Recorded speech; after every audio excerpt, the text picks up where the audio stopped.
नमस्कार. टेस्टी किचनमध्ये मी स्वाती तुमचं खूप खूप मनापासून स्वागत करते. लहान मुले तसं मोठ्यांनाही पालक हा फारसा आवडत नाही. जर ते पालक खात नसतील तर त्यांच्यासाठी हा बेस्ट ऑप्शन आहे. मी आज पालकपुरी बनवणार आहे.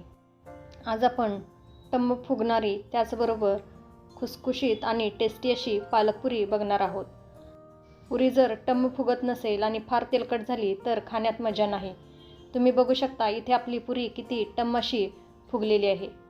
पालकपुरी टम्म फुगावी तशीच कमी तेलकट व्हावी यासाठी मी काही छोट्या छोट्या गोष्टी सांगितलेल्या आहेत. त्यामुळे व्हिडिओ स्किप न करता शेवटपर्यंत नक्की बघा. चला तर वेळ न घालवता रेसिपीला सुरुवात करूया. त्यासाठी मी इथे पालकाची एक पेंडी घेतलेली आहे. त्याला स्वच्छ धुवून त्याला असं निवडून घेतलेलं आहे. अशी आपल्याला कोवळी पाने घ्यायची आहेत. जर देठ कोवळी असतील तर ते घेतला तर चालेल, पण कडक अशी आपल्याला देठ यामध्ये वापरायची नाहीत, कारण ते मिक्सरमध्ये बारीक होत नाहीत आणि ते कणकेमध्ये आले की आपली पुरी फुगत नाही. त्यामुळे आपल्याला कोवळी पाने आणि कोवळी देठच यामध्ये घालायचं आहे. आता एक मिक्सरचं भांडं घेऊ. त्यामध्ये हे सर्व पालकाची पाने आपण घालून घेऊ. सर्व पालकाची पाने घालून झालं की यामध्ये आपल्याला 10-12 लसणाच्या सोललेल्या पाकळ्या घालायच्या आहेत. त्याबरोबर थोडं आलं घालायचं आहे. आल्याचं प्रमाण तुम्ही तुमच्या आवडीप्रमाणे कमी जास्त करू शकता. 1 चमचा जिरे, 1 चमचा धने. धन्यामुळे या पुरीला खूप छान चव येते. त्याचबरोबर 4-5 मी हिरव्या मिरच्या घेतलेल्या आहेत. त्याची तुकडे करून मी त्यामध्ये घालून घेतलेलं आहे. मिरचीचं प्रमाणही तुम्ही तुमच्या आवडीप्रमाणे कमी जास्त करू शकता. त्याचबरोबर 1 चमचा बडीशेप. बडीशेपमुळेही या पुरीला खूप छान चव येते. आता यामध्ये आपल्याला थोडं पाणी घालायचं आहे आणि याची एकदम बारीक अशी पेस्ट आपल्याला करून घ्यायची आहे. आता झाकण लावते आणि याची मी बारीक पेस्ट करून घेते. या इथे मी या सगळ्याची बारीक अशी पेस्ट करून घेतलेली आहे. तुम्ही बघू शकता या पद्धतीने आपल्याला एकदम फाईन अशी पेस्ट करून घ्यायची आहे.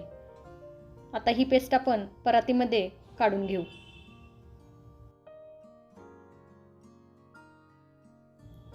सर्व पेस्ट परातीमध्ये काढून झालं की यामध्ये मी 2 वाटी गव्हाचं पीठ घालून घेते. या इथे मी वाटी थोडी मोठी घेतलेली आहे. आता यामध्ये 2 मोठे चमचे बेसन घालून घेऊ. या इथे तुम्ही बेसनाऐवजी तांदळाचं पीठ घातला तरी चालेल. बेसनामुळे ही पुरी खुसखुशीत होते. आता यामध्ये चवीनुसार थोडं मीठ घालू. त्याचबरोबर बारीक चिरलेली कोथिंबीर आणि 1 चमचा तेल घालू. तेल याकरता घालायचं आहे की तेल घातल्यामुळे पुरी तेलकट होत नाही. सॉरी, या इथे माझ्याकडून ओवा घातलेला व्हिडिओ स्किप झालेला आहे. यामध्ये 1 चमचा आपल्याला ओवा घालायचा आहे. त्याचबरोबर जर तुम्हाला तीळ घालायचं असेल तर याच वेळी आपल्याला तीळ घालायचं आहे. मी नंतर तीळ लावणार आहे, त्यामुळे या ठिकाणी मी इथे तीळ घातलेले नाही. आता याला आपल्याला छान मळून घ्यायचं आहे. नेहमी आपण पुरीला मळतो त्याच पद्धतीने आपल्याला या इथे पीठ मळून घ्यायचं आहे. गरज वाटली तर थोडं पाणी घालायचं आहे आणि हे कणिक छान मळून घ्यायचं आहे. या इथे माझं कणिक मळून झालेलं आहे. यावरती मी थोडं तेल घालते आणि याला अजून थोडं मळून घेते. या इथे मला पाणी अजिबात लागलेलं नाही आहे. त्या प्युरीमध्येच हे कणिक मी छान मळून घेतलेलं आहे. कणिक छान मळून झालेलं आहे. आता यावरती एक पातेलं झाकूया आणि एक अर्धा तास मुरण्यासाठी बाजूला ठेवून देऊयात. कणिक छान भिजलं की अर्धा तासानंतर आपण पुरी करायला घेऊयात. या इथे अर्धा तास झालेला आहे आणि आपलं कणिकही छान भिजलेलं आहे. आता याला अजून एक थोडा वेळ आपण असं मळून घेऊयात. हे पुरी करण्यासाठी पालक कोणी ब्लांच करूनही घेतं, पण असं कच्चंच पालक वापरल्यामुळे यातील सर्व पोषण तत्वे आपल्याला मिळतात. कणिक छान मळून झालेलं आहे. आता आपण याचे छोटे छोटे गोळे करून घेऊया. त्यासाठी हाताला थोडं तेल लावून घ्यायचं आहे. तेल लावल्यामुळे हे कणिक आपल्या हाताला चिटकत नाही. आता कणकेतील छोटा गोळा घ्यायचा आहे आणि त्याला असं गोल गोल फिरवून याचा गोळा करून घ्यायचा आहे. तुम्हाला पुरी किती मोठी आणि छोटी हवी आहे त्यानुसार तुम्ही हे गोळे बनवून घेऊ शकता. एकाच वेळी आपण 4 ते 5 गोळे बनवून घेऊयात आणि नंतर ही पुरी लाटून घेऊयात. या इथे मी गोळे बनवून घेतलेले आहेत. आता पुरी लाटून घेऊयात. पुरी लाटण्यापूर्वी आपल्याला लाटण्याला थोडं असं तेल लावून घ्यायचं आहे, कारण पुरी लाटण्यासाठी आपण पिठाचा वापर करणार नाही. पुरी आपल्या लाटणाऱ्या पोळपाट्याला चिटकू नये यासाठी आपल्याला या इथे थोडं तेल लावायचं आहे. आता एक गोळा घ्यायचा आहे, त्यालाही थोडं तेल लावायचं आहे आणि याला पुरीप्रमाणे लाटून घ्यायचं आहे. तुम्हाला कितपत मोठी पुरी हवी आहे किंवा छोटी हवी आहे त्याप्रमाणे तुम्ही ही पुरी लाटून घेऊ शकता. या इथे मी मीडियम साईजची पुरी लाटून घेतलेली आहे. फार जाड आणि फार पातळ अशी आपल्याला पुरी लाटायची नाही, थोडी मीडियमच अशी आपल्याला पुरी लाटून घ्यायची आहे. इथे माझी पुरी लाटून झालेली आहे. आता यावरती मी थोडं पांढरं तीळ घालून घेते.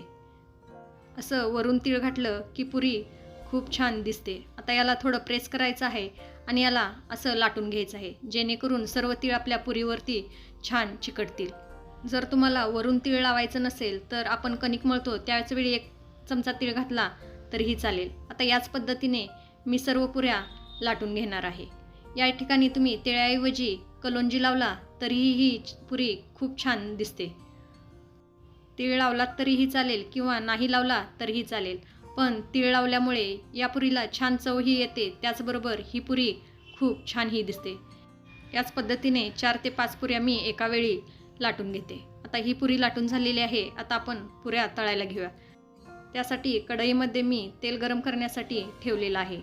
आपलं तेल छान गरम झालेलं आहे. आता यामध्ये आपण पुरी सोडूया आणि ही पुरी छान तळून घेऊयात.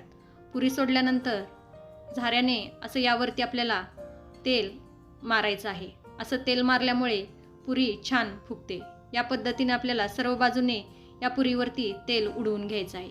एक बाजू छान तळून झाली की याला पलटून घ्यायचं आहे आणि दुसऱ्या बाजूनेही याला छान तळून घ्यायचं आहे. ही पुरी आपल्याला मीडियम फ्लेमवरती छान अशी तळून घ्यायची आहे. गॅसची फ्लेम एकदम हाय किंवा लो ठेवायची नाही. जर हाय ठेवला तर पुरी करपतील आणि लो ठेवला तर पुरी खूप तेलकट होतील. या इथे तुम्ही बघू शकता आपली पुरी किती टम्म फुगलेली आहे, त्याचबरोबर छान तळली गेलेली आहे. ही मी काढते आणि त्याच पद्धतीने मी दुसरी पुरीही तेलामध्ये घातलेली आहे. या पुरीलाही मी पहिल्याच पुरीप्रमाणे छान असं तळून घेते. सर्व बाजूने याला तेल मारायचं आहे आणि पहिली बाजू छान तळली गेली की याला पलटायचं आहे आणि यालाही दुसऱ्या बाजूने आपल्याला छान तळून घ्यायचं आहे. या इथे बघू शकता आपली पुरी किती टम्म अशी फुगलेली आहे, त्याचबरोबर ती हिरवीगारही दिसत आहे. पुरी आपली छान तळून झालेली आहे. यालाही बाहेर काढून घेऊयात आणि याचप्रमाणे आपण सर्व पुऱ्या तळून घेऊयात. एका वेळी तुम्ही 5-6 पुऱ्या लाटून ठेवून मग त्या तळून घेतला तरीही चालतील. या पुऱ्या एकमेकांना अजिबात चिटकत नाहीत. या पुऱ्या मी तळून घेत आहे. तोपर्यंत तुम्ही टेस्टी किचनला अजून सबस्क्राईब केला नसेल तर प्लीज सबस्क्राईब करा. तसंच बाजूचं बेल आयकॉन हे दाबा, त्यामुळे माझी रेसिपी जेव्हा अपलोड होईल त्याचं सगळ्यात पहिला नोटिफिकेशन तुम्हाला मिळेल. हे सर्व व्हिडिओ पाहण्यासाठी एकदम फ्री आहेत, त्यामुळे प्लीज चॅनलला सबस्क्राईब करा. त्याचबरोबर रेसिपी आवडत असतील तर लाईक आणि शेअर करायलाही विसरू नका. इथे आपली पुरी तळून झालेली आहे. यालाही आपण काढून घेऊ. ही तयार झाली आपली खुसखुशीत पालक पुरी. किती मस्त दिसत आहे, तुम्ही बघू शकता. तेलकट अजिबात झालेली नाही. एकाने एक पुरी अशी टम्म फुगलेली आहे. चवीला तर एकदम जबरदस्त अशी झालेली आहे. अशी पुरी तुम्ही मुलांना करून द्या, नक्की आवडीने खातील. ही पुरी तुम्ही डब्यासाठीही देऊ शकता. पालक पुरी आणि बटाट्याची भाजी एकदम जबरदस्त लागते. अशी पुरी तुम्हीही घरी बनवा आणि मला कमेंटमध्ये नक्की सांगा. रेसिपी आवडली असेल तर लाईक करा.